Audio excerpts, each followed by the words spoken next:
প্রাত্যহিক জীবনের নবীজির দোষ উপদেশ।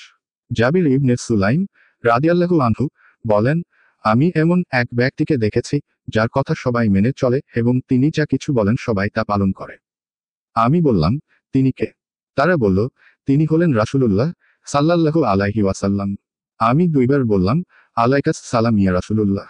তিনি বললেন, আলাইকাস সালাম বলো না, কেননা আলাইকাস সালাম দ্বারা মৃত ব্যক্তিকে সালাম দেওয়া হয়, বরং তুমি বলো, আসসালামু আলাইকা। বর্ণনাকারী বলেন, আমি প্রশ্ন করলাম, আপনি কি আল্লাহর রাসূল? তিনি বললেন, আমি সেই আল্লাহর রাসূল যাকে তুমি বিপদে পড়ে ডাকলে তিনি তোমার বিপদ দূর করেন, দুর্ভিক্ষের সময়ে তাকে ডাকলে তিনি তোমার জন্য খাদ্যশস্য উৎপাদন করেন, ঘাসপানিহীন মরু প্রান্তরে তোমার বাহন হারিয়ে গেলে তাকে ডাকলে তিনি তোমার কাছে তা ফিরিয়ে দেন। বর্ণনাকারী বলেন, আমি তাকে আমাকে উপদেশ প্রদানের অনুরোধ জানালাম। তিনি বললেন, তুমি কখনো কাউকে গালি দেবে না। বর্ণনাকারী বলেন, এরপরে আমি কখনো স্বাধীন, গোলাম, উটো ছাগল কোনো কিছুকেই গালি দিইনি। তিনি সাল্লাল্লাহু আলাইহি ওয়াসাল্লাম বলেন, ভালো কাজে অবজ্ঞা প্রদর্শন করো না। তোমার ভাইয়ের সঙ্গে হাসিমুখে কথা বলাটা নিঃসন্দেহে ভালো কাজের অন্তর্ভুক্ত। তোমার কাপড় পায়ের নলার মাঝামাঝি পর্যন্ত উঠিয়ে রাখো, যদি এতে সন্তুষ্ট না হও তবে টাকনু পর্যন্ত রাখো। টাকনুর নিচে চুলিয়ে পড়া হতে সাবধান, কারণ তা করা অহংকারের অন্তর্ভুক্ত। আল্লাহ অহংকার পছন্দ করেন না। কেউ যদি তোমার মধ্যকার জানা কোনো দোষ উল্লেখ করে তোমাকে মন্দ কথা বলে এবং লজ্জিত করে তবে তুমি কিন্তু তার জ্ঞাত দোষ উল্লেখ করে তাকে লজ্জা দেবে না, কেননা এর কৃতকর্মের প্রতিফল তাকে ভোগ করতেই হবে। সুনানে আবি দাউদ হাদিস 4084। নবীজি সাল্লাল্লাহু আলাইহি ওয়াসাল্লাম এর দোষ উপদেশ।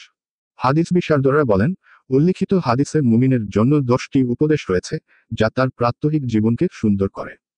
তা হলো, 1. রাসূলুল্লাহ সাল্লাল্লাহু আলাইহি ওয়াসাল্লাম এর আনুগত্য সবার জন্য আবশ্যক।